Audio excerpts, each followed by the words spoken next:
तो ये कहाँ थे जिस दिन इनके माता पिताजी की सरकार थी, उस समय कहाँ थे? उस समय कहाँ से आएंगे आप? ये अजीब बात मैं पूछ रहा हूँ ना कि उस समय तेजस्वी जी कहाँ से अच्छा आएंगे? एक मिनट, नहीं, आप अजीब बात मैं नहीं अजीब बात की बात नहीं कर रहा हूँ। तेजस्वी जी उस तेजस्वी समय यादव की बहन थी, बड़ी बहन थी, तेजस्वी यादव बच्चा थे उस समय, तो उस समय अपने माता पिता से कहते कि भाई आप हमारी बात कीजिए, मामा मामी की, हमारी बात मामा दोनों मामा सरकार चलाते थे। और चंपारण का मैं रहने वाला हूं, चंपारण में अपहरण गिरोह चलता था, उसका सिंडिकेट का पैसा वसूली एक कन्या मार्ग में होता था। वो दिन को भी हम लोगों ने भूले हुए नहीं है। लोकतंत्र में जुलूस निकालने का अधिकार नहीं होता था।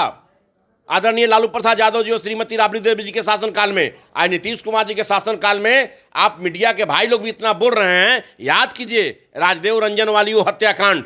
आप पत्रकार हैं, आपको बोलने की खुली अभिव्यक्ति नहीं थी राष्ट्रीय जनता दल के शासनकाल में। आप चलाइए अपने चैनल के माध्यम से कि पत्रकारों को, लोकतंत्र के चौथे स्तंभ को भी बोलने की आजादी नहीं थी। वो जो बोलता था सरकार के खिलाफ, उसको मौत के घाट उतार दिया था। प्रमाण है राजदेव रंजन पत्रकार हत्याकांड। इसके अलावा बहुत सारे एग्जाम्पल दूंगा ना तो आपका चैनल उतना नहीं चला पाएगा। आप जरा एनडीए गठबंधन के सरकार को इतना मत कीजिए। हम रामपुकार सिन्हा जी एक सवाल फिर से पूछ लेते हैं। आपने राजदेव हत्याकांड पत्रकार की बात की, आप ही के मंत्री ने पत्रकार को मारा था, याद है कि भूल गए जाले में?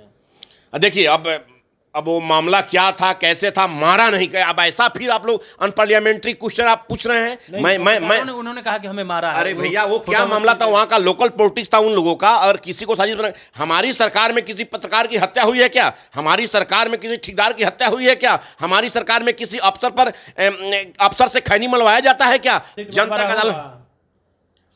आप निश्चिंत रहिए ना, कल परसों में 24 घंटे के अंदर में आप लोगों को बुलाकर सीट शेयरिंग का एनडीए पूरी तरह से खुलासा करेगी। चिराग जी नाराज क्यों? कहाँ नाराज चल रहे हैं आप? मीडिया के लोग चिराग जी को आप लोग बेजा बदनाम कर रहे हैं। बदनाम आप लोग कर रहे हैं। चिराग रहेंगे गठबंधन में ना? क्या लगता है क्या फटवा रहे हैं क्या? हम थोड़े नहीं, मीडिया के लोग सबको हटा दीजिए, बस यही। नहीं, मीडिया के लोग सबको हटा दीजिए। चिराग जी नाराज चल रहे हैं, आप भी नाराज हो गए। कोई नाराज नहीं है भाई। नमस्कार, आप बोले भारत देख रहे हैं, मैं हूं आपके साथ कमलेश। 14 नवंबर के दिन रिजल्ट आएंगे, 6 और 11 नवंबर को मतदान होगा। तेजस्वी यादव खुशी जाहिर कर रहे हैं, कह रहे हैं जनता तोहफा देने जा रही है 14 नवंबर को। अब इस पे बातचीत करने के लिए हमारे साथ आरएलएम के प्रवक्ता हैं रामपुकार सिन्हा जी। क्या कहेंगे? जनता तोहफा दे रही है 14 नवंबर को, सीएम फाइनल। 14 नवंबर को किनको जनता तोहफा देने जा रही है भाई? तेजस्वी जी को। कि दिन में मुंगेरी लाल के हसीन सपने वाली कहावत को चरितार्थ कर रहे हैं क्या? इस बार एनडीए पूरे बिहार के 243 विधानसभा सीटों में परचम लहराने जा रही है। विपक्ष को कुछ नहीं आएगा। अब विपक्ष को तो आप लोग ना मुंगेरी लाल का हसीन सपने देख रहे 243 कैसे जीत जाइएगा? तो अच्छा, मैं हम लोग का जो लक्ष्य है मिशन 2025 में 225 और फिर से नीतीश, इस लक्ष्य को पूरा करना है। और इस लक्ष्य को पूरा सरकार हो गई है। अब कहाँ आप मीडिया के लोग नकार दिया है। आप मीडिया के लोग यूं ही बोलते रहे। लोग नहीं, ये तेजस्वी जी कह रहे हैं सीधे तौर पे, खटारा सरकार हो गई है। अब तेजस्वी जी अब क्या बोल रहे हैं, वे हताश हो गए हैं। जिस तेजस्वी प्रसाद यादव जी के परिवार में अपने बड़े भाई को नहीं संभाल पाए, तो बिहार की जनता को क्या संभाल पाएंगे? बिहार की जनता उनसे संभलने वाली है क्या? बिहार की जनता विकास देख रही है, बिहार की जनता नीतीश कुमार का सुशासन देख रही है, बिहार की जनता देश के यशस्वी प्रधानमंत्री नरेंद्र भाई मोदी जी का जो विकास का मॉडल है उसको देख रही है। पूरा पिटारा खोल दिए हैं बिहार के लिए।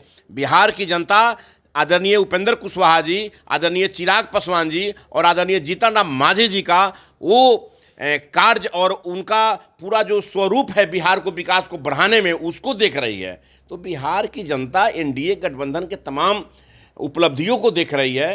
तो अब फिर वो 1990-2005 के बीच वाला जो एक जिला से एक प्रखंड से दूसरे प्रखंड जाने में 3 घंटा समय लगता था, आज पटना की राजधानी, बिहार की राजधानी पटना में पूरे बिहार के किसी कोना से आने में 3 से 4 घंटा लगता है मात्र। जहाँ किशनगंज से आइए, बगहा वाल्मीकि नगर से आइए, या बांका से आइए, या कैमूर से आइए, या और पलायन पे भी बात बता रहा हूँ, या आप किशनगंज से आइए, पूरे बिहार में सड़कों का जाल बिछ गया है। ये है एनडीए की सरकार। रोजगार और पलायन पे भी बोलिए।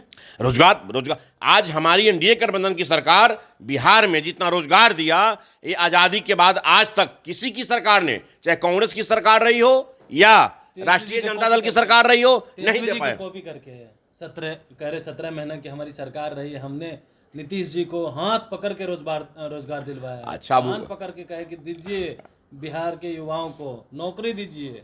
तो ये कहाँ थे जिस दिन इनके माता पिताजी की सरकार थी, उस समय कहाँ थे? उस समय कहाँ से आएंगे आप? नहीं, ये अजीब बात मैं पूछ रहा हूँ ना नहीं, कि उस समय आज- तेजस्वी जी कहाँ से अच्छा आएंगे? एक मिनट, नहीं, आप अजीब बात नहीं मैं अजीब करिए। अजीब बात की बात नहीं कर रहा हूँ। तेजस्वी जी उस तेजस्वी समय- यादव की बहन थी, बड़ी बहन थी, तेजस्वी यादव बच्चा थे उस समय। तो तेजस्वी जी की बात उस समय अपने माता पिता से कहते कि भाई तेजस्वी आप जी, विकास हमारी कीजिए, बात मामा- कीजिए। मामा मामी की हमारी बात कीजिए। मामा, दोनों मामा सरकार चलाते थे। और चंपारण का मैं रहने वाला हूँ। चंपारण में अपहरण गिरोह चलता था, उसका सिंडिकेट का पैसा वसूली एक कन्या मार्ग में होता था। वो दिन को भी हम लोगों ने भूले हुए नहीं है। लोकतंत्र में जुलूस निकालने का अधिकार नहीं होता था। आदरणीय लालू प्रसाद यादव जी और श्रीमती राबड़ी देवी जी के शासनकाल में, आज नीतीश कुमार जी के शासनकाल में आप मीडिया के भाई लोग भी इतना बोल रहे हैं। याद कीजिए राजदेव रंजन वाली वो हत्याकांड। आप पत्रकार हैं, आपको बोलने की खुली अभिव्यक्ति नहीं थी राष्ट्रीय जनता दल के शासनकाल में। आप चलाइए अपने चैनल के माध्यम से कि पत्रकारों को, लोकतंत्र के चौथे स्तंभ को भी बोलने की आजादी नहीं थी। वो जो बोलता था सरकार के खिलाफ, उसको मौत के घाट उतार दिया था। प्रमाण है राजदेव रंजन, पत्रकार हत्याकांड। इसके अलावा बहुत सारे एग्जाम्पल दूंगा ना तो आपका चैनल उतना नहीं चला पाएगा। आप जरा एनडीए गठबंधन के सरकार को इतना मत कीजिए। हम रामपुकार सिन्हा जी एक सवाल फिर से पूछ लेते हैं। आपने राजदेव हत्याकांड पत्रकार की बात की, आप ही के मंत्री ने पत्रकार को मारा था, याद है कि भूल गए जाले में? देखिए अब वो मामला क्या था, कैसे था, मारा नहीं गया। अब ऐसा फिर आप लोग अनपार्लियामेंट्री क्वेश्चन आप पूछ रहे हैं। मैं उन्होंने कहा कि हमें मारा है। अरे भैया वो क्या मामला था, वहां का लोकल पॉलिटिक्स था उन लोगों का, और किसी को साजिश बना। हमारी सरकार में किसी पत्रकार की हत्या हुई है क्या? हमारी सरकार में किसी ठेकेदार की हत्या हुई है क्या? हमारी सरकार में किसी अफसर पर अफसर से खैनी मलवाया जाता है क्या? हमारी सरकार में किसी अफसर को गाली दी जाता है क्या? ऐसा कुछ नहीं है। हम कानून का राज चलाते हैं, हमारी सरकार कानून की राज चलाती है। और आने वाले समय में मिशन 2025 में अब चुनावी माहौल आ गया है। अब ज्यादा कुछ नहीं कहना है, जनता मालिक है और हम लोग जनता की अदालत में 10 तारीख से चल रहे हैं। 10 तारीख से नामांकन शुरू हो रहा है प्रथम चरण का। जनता की अदालत, आप निश्चिंत रहिए ना, कल परसों में 24 घंटे के अंदर में आप लोगों को बुलाकर सीट शेयरिंग का एनडीए पूरी तरह से खुलासा करेगी। चिराग जी नाराज क्यों चल रहे हैं? कहाँ नाराज चल रहे हैं आप? मीडिया के लोग चिराग जी को आप लोग बेजा बदनाम कर रहे हैं। चिराग जी बेवजह बदनाम आप लोग कर रहे हैं। चिराग जी, हमारे नेता आदरणीय उपेंद्र कुशवाहा जी, आदरणीय जीतनराम मांझी जी, भारतीय जनता पार्टी जनता दल के सभी नेताओं के साथ कोऑर्डिनेशन कमेटी की बैठक और बहुत जल्द आप लोगों को इसका खुलासा कर दिया जाएगा। निश्चिंत रहिए, चिंता करने की जरूरत नहीं है। अब तो हो गया, आचार संहिता, कोड ऑफ कंडक्ट सब पूरा हो ही लग ही गया, इसलिए चिंता मत कीजिए। और घोषणा कब करने जा रहे हैं? बस बहुत जल्द आप तमाम मीडिया को, भाइयों को, हमारा एनडीए गठबंधन के शीर्षस्थ नेता, समय बताइए। आप इंतजार कीजिए। 24 घंटा से लेके 26 घंटा 30 घंटा के बीच में आप लोगों को जानकारी मिल जाएगी। चिंता नहीं कीजिए। चिराग रहेंगे गठबंधन में ना? क्या लगता है कि आप हटवा रहे हैं क्या? हम थोड़े नहीं, मीडिया के लोग सबको हटा दीजिए। बस यही, नहीं, मीडिया के लोग सबको हटा दीजिए। चिराग जी नाराज चल रहे हैं, आप भी नाराज हो गए। कोई नाराज नहीं है भाई। देखिए मैं आपको बतला रहा हूं, कमलेश जी आप एक युवा पत्रकार हैं, बोले भारत के आप एक प्रखर पत्रकार हैं। और इतना मैं आपको बतला देना चाहता हूं कि एनडीए गठबंधन पूरी तरह से इंटैक्ट है और इस बार एनडीए का परचम लड़ेगा। और हम लोग का जो मिशन है 2025 में 225 और फिर से नीतीश, इस लक्ष्य को भी पूरा करना है। यह लक्ष्य पूरा होगा। चिराग की डिमांड की मान ली जाएगी? चिराग जो डिमांड कर रहे हैं, आप निश्चिंत रहिए ना। हर आदमी को थोड़ा त्याग, तपस्या, बलिदान, कुर्बानी देकर घर बनता है, इतना आप जान लीजिए। और एनडीए घर बहुत त्याग, तपस्या, बलिदान के बाद बना है। और बिहार में आज़ादी के बाद पहली बार एनडीए गठबंधन जो बना, जब से एनडीए गठबंधन बना, इतना बड़ा स्वरूप और इतना बड़ा गठबंधन आज तक नहीं हुआ। इस गठबंधन का एक सामाजिक समीकरण है, सामाजिक स्वरूप है। चाहे वो दलित हो, महादलित हो, अति पिछड़ा हो, स्वर्ण समाज हो, अल्पसंख्यक समाज हो, इन तमाम समाजों का एक बहुत बड़ा कोऑर्डिनेशन है। यहां तक कि आधी आबादी महिलाओं के हक के लिए जितना माननीय मुख्यमंत्री नीतीश कुमार जी कर दिए, बिहार के तमाम क्षेत्रों में रोजगार के अवसर प्राप्त हुआ। आज आप देख रहे हैं, आज पहले की सरकार में विद्यालय में क्या होता था, आज आप देखिए विद्यालय में कितना नियत समय पर सभी शिक्षक पहुंचते हैं, छात्र पहुंचते हैं, हर आदमी को खाना की व्यवस्था है। देखिए आप, एनडीए गठबंधन की सरकार अपने विकास के बदौलत चुनावी मैदान में उतरा हुआ है और विकास के बदौलत मिशन 2025 में 225 का लक्ष्य हम लोग पूरा करेंगे।